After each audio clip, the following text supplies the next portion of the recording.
Bismillahirrahmanirrahim. Assalamu alaikum. I am Dr. Sana Fatma, working as a senior registrar in Medical Unit 2. Today we will discuss about the diagnosis and management of the hypertension. So, first of all, what is hypertension? As we all know, there are two components of the blood pressure. One is systolic and other is diastolic. So if the systolic blood pressure is more than 140 and diastolic pressure is 90 or greater, then it is hypertension. There is a term used isolated systolic hypertension that denotes that diastolic blood pressure is less than 90 while systolic blood pressure is more than 140 millimeter of mercury. So what are the types of the hypertension? These are divided into two types, essential hypertension and secondary hypertension. Essential hypertension occurs in 95% cases and there is no underlying cause, while in secondary hypertension there is always a secondary cause. So what are the secondary causes of hypertension? These include renal diseases, including renal parenchymal diseases, vascular diseases, and some other renal diseases, and then endocrine pathology and miscellaneous. And even after a heavy workup, at times hypertension remains without any cause. So how to classify the BP? The normal blood pressure systolic is less than 120 and diastolic blood pressure is less than 80 millimeter of mercury. Pre-hypertension is from 120 to 139 millimeter of mercury and diastolic blood pressure is 80 to 89 millimeter of mercury. Hypertension is divided into different stages. Stage 1 is from 140 to 159 systolic blood pressure and diastolic is from 90 to 99 millimeter of mercury. Stage 2 is more than 160 millimeter of mercury and less than 180 millimeter of mercury, and diastolic is more than 100 but less than 110 millimeter of mercury. Stage 3 includes more than 180 millimeter of mercury and more than 110 millimeter of mercury diastolic blood pressure. So what is the incidence of hypertension in Pakistan? 25% of urban population and 10% of rural population suffer from hypertension. 70% of all hypertensive patients are stage 1 hypertension and 12% of all hypertensive patients suffer from isolated systolic hypertension. As I already told, isolated systolic hypertension is where only systolic blood pressure is high but diastolic blood pressure is normal. Means systolic blood pressure is more than 140 while diastolic blood pressure is less than 90. So what are the predisposing factors for hypertension? These include advanced age, sex. Men and postmenopausal women are more prone to the hypertension. Family history of cardiovascular diseases, sedentary lifestyle and psychosocial stress, smoking, high cholesterol diet, low fruit consumption, obesity, weight gain, coexisting disorders such as diabetes and hyperlipidemia, and high intake of alcohol. These all lead to the hypertension. What is the basically hemodynamic pattern in hypertension? In young people, blood pressure is raised due to increased cardiac output, while in elderly, blood pressure is increased due to increased tissue peripheral resistance. Because in elderly, process of atherosclerosis starts and vessel become more rigid, so increased tissue peripheral resistance that leads to increased blood pressure. So what is the etiology of systemic hypertension? That is secondary hypertension, which is 5%, while primary hypertension is 90, and primary hypertension or essential hypertension, which is 95%. So we are discussing about the causes of the hypertension, that is secondary hypertension. This include major renal involvement, which is 80%, and this includes acute glomerulonephritis, chronic glomerulonephritis, and CPN, chronic progressive nephropathy, and other polycystic kidney disease. Renal artery stenosis occurs usually in the young adults. And then endocrine causes. This includes adrenal causes, including primary aldosteronism, Cushing syndrome, pheochromocytoma. It may be due to increased growth hormone, that is acromegaly, or from exogenous causes, including oral contraceptive and exogenous glucocorticoid intake. Then due to hypothyroid or hyperthyroidism, hypertension can occur. Then in young adults, coarctation of aorta is the major cause of the hypertension. One of the major cause. Most common in young adults is again renal artery stenosis. Then pregnancy-induced hypertension, that is called preeclampsia or pregnancy-induced hypertension, and sleep apnea syndrome is an important cause for hypertension. So why hypertension is so important for us?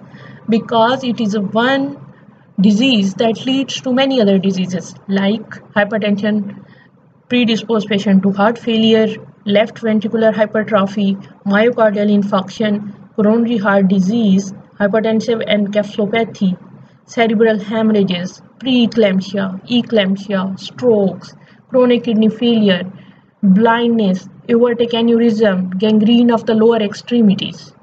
That's why it is very important to diagnose hypertension and then treat it.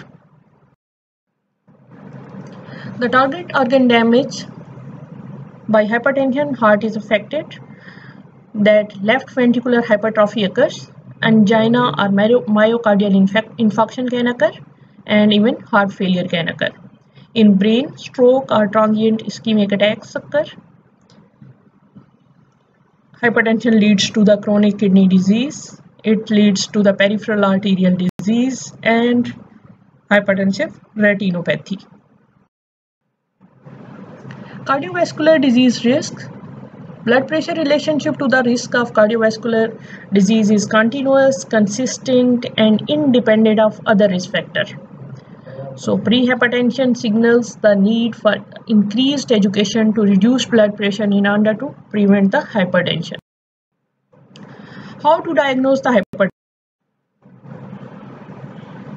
Hypertension is basically, usually it has no specific complaints.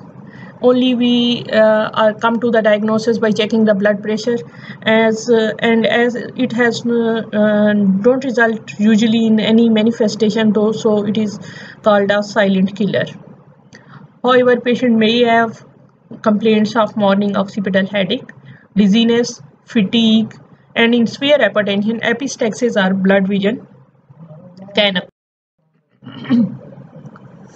Self-measurement of blood pressure is important because it provides information on response to antihypertensive therapy.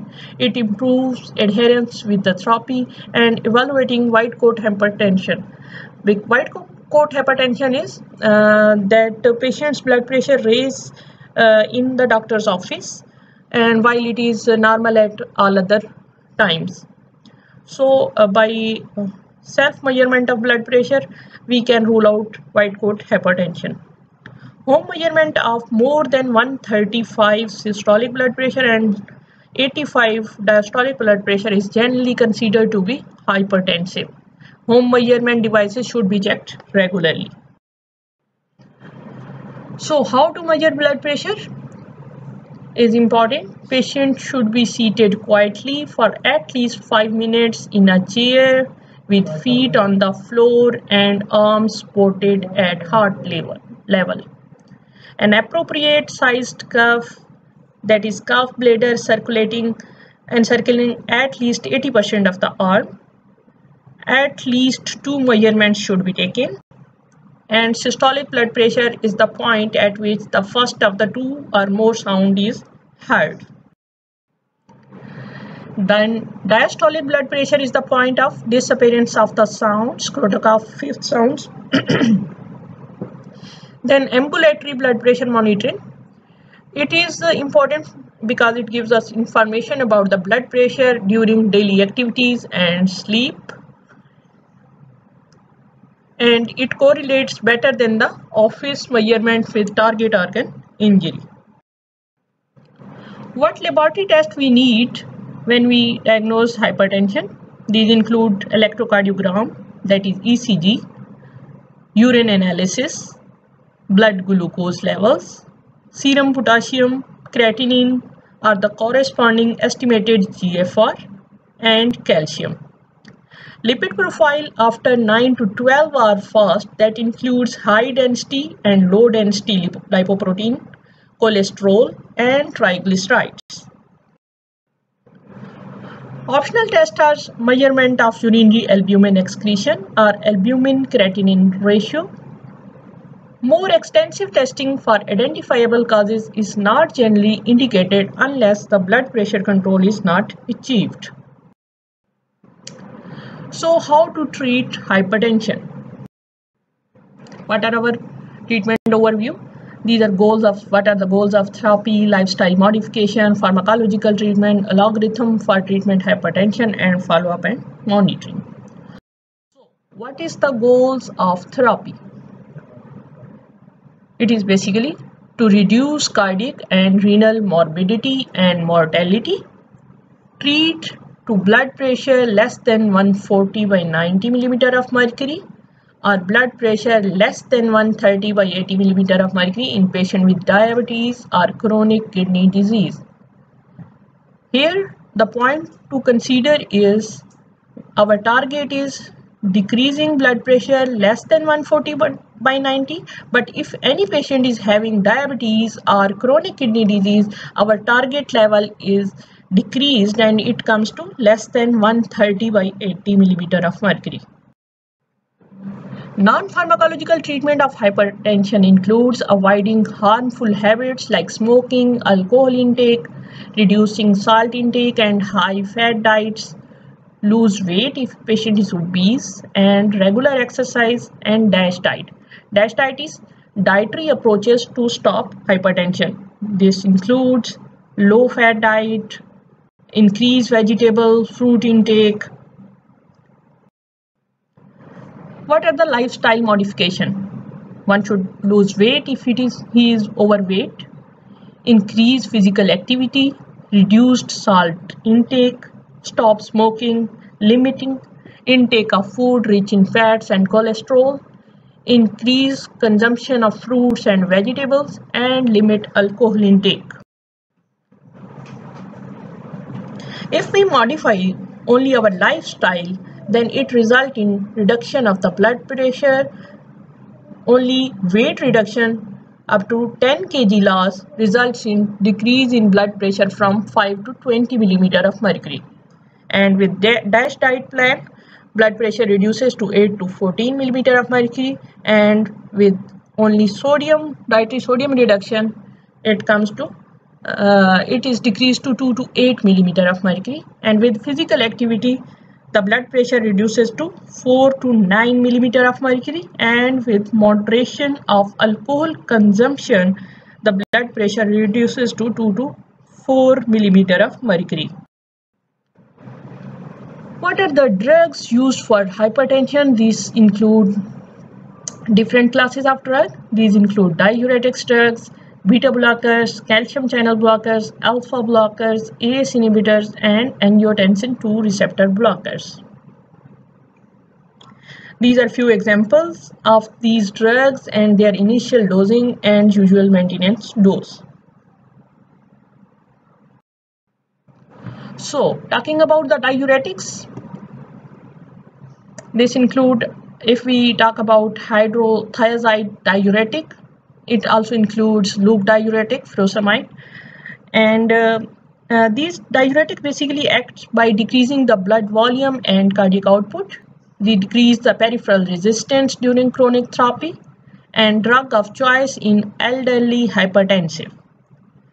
Side effects may result in hypokalemia, hyponatremia, hyperlipidemia, hyperuricemia, hence contraindicated in gout, and hyperglycemia, hence these are hydrochlorothiazide is not safe in diabetes and not safe in renal and hepatic insufficiency. Whenever GFR becomes less than 30, then we should stop hydrochlorothiazide and should be converted to loop diuretics. Beta blockers, these include atenolol, metoprolol, nebivolol. These act by blocking beta-1 receptors on the heart and block beta-2 receptor on the kidney and inhibit release of renin. They decrease the rate and force of contraction and thus reduce the cardiac output. And these are drug of choice in patients with coexistent coronary heart disease. Side effects include lethargy, impotency, bradycardia. These are not safe in patients with coexisting asthma and diabetes, and they have an adverse effect on lipid profile. Calcium channel blockers includes amlodipine, nifedipine. They block the entry of calcium through calcium channel, cause vasodilation and reduce peripheral resistance. Drug of choice in elderly, hypertensive, and those with coexisting asthma. Neutral effect on the glucose and lipid level. Their side effects include flushing, pedal edema, and headache. Talking about angiotensin converting enzyme inhibitors, these include ramipril, lisinopril, enalapril. They inhibit the angiotensin converting enzyme and formation of angiotensin II and block its effect. These are drug of choice in coexisting diabetes mellitus and heart failure. Their side effect includes dry cough, hypotension, angioedema. Angiotensin II receptor blockers, example include losartan, candesartan. So they block the angiotensin II receptor and inhibit the effect of angiotensin II.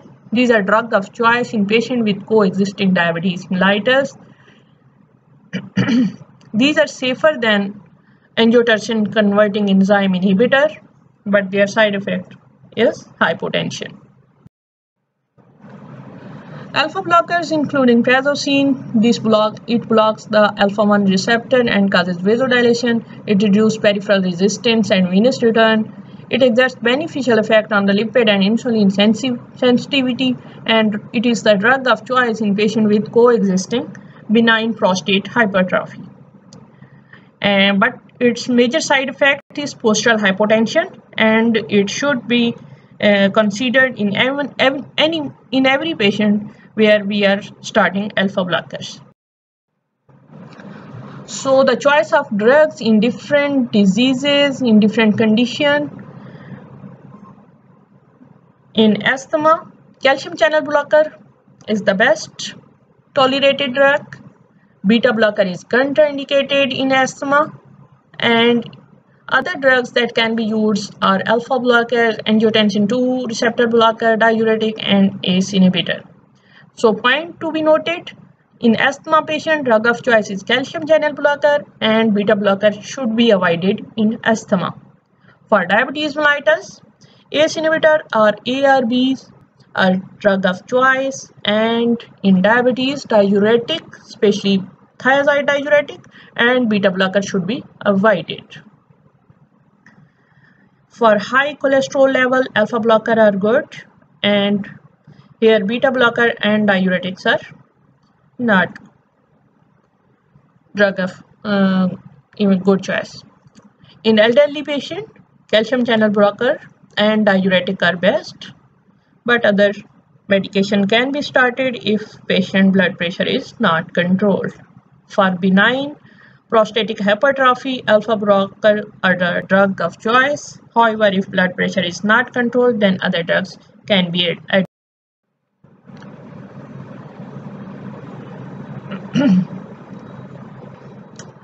So calcium channel blocker have the side effect of pedal edema and headache. Calcium channel blocker is contraindicated in cases of hypersensitivity, conduction disturbance, any bradycardia, chronic heart failure, and left ventricular dysfunction. Alpha blocker are drug of choice for postal hypertension, but contraindication or precaution should be taken for hypersensitivity. ACE inhibitor results have side effects of cough, hypotension, and angioneurotic edema. And they should be avoided in pregnancy, hypersensitivity, and bilateral renal artery stenosis. ARBs result in headache and dizziness, and they should be avoided in pregnancy, bilateral renal artery stenosis, and hypersensitivity as ACE inhibitor. So what are the different conditions and in them which preferred drug should be used? In pregnancy, first choice is labetalol, then nifedipine, hydralazine, beta blocker, methyl dopa, prazosin can be used, but the first line is labetalol. For chronic heart disease, beta blockers, ACE inhibitors, calcium channel blockers can be used, but first choice is beta blockers. And for congestive heart failure, ACE inhibitor and beta blockers both have very good effect. What are the causes of resistant hypertension? Improper blood pressure measurements, excessive sodium intake, inadequate diuretic therapy, medication problem including inadequate dosage, drug action and interaction, that is NSAIDs, illicit drugs, sympathomimetic, oral contraceptive pills, over-the-counter drug and some herbal supplementation, excess alcohol intake, identifiable causes of hypertension. So the take-home message is hypertension is a major cause of morbidity and mortality and needs to be treated. It is an extremely common condition, however it is still underdiagnosed and untreated. Hypertension is easy to diagnose and easy to treat. Aim of the management is to save the target organ from the deleterious effects. Besides pharmacology therapy, we have other choices and one has to be acquainted with the choices. Lifestyle modification should always be encouraged in all hypertensive patients. Thank you for your time.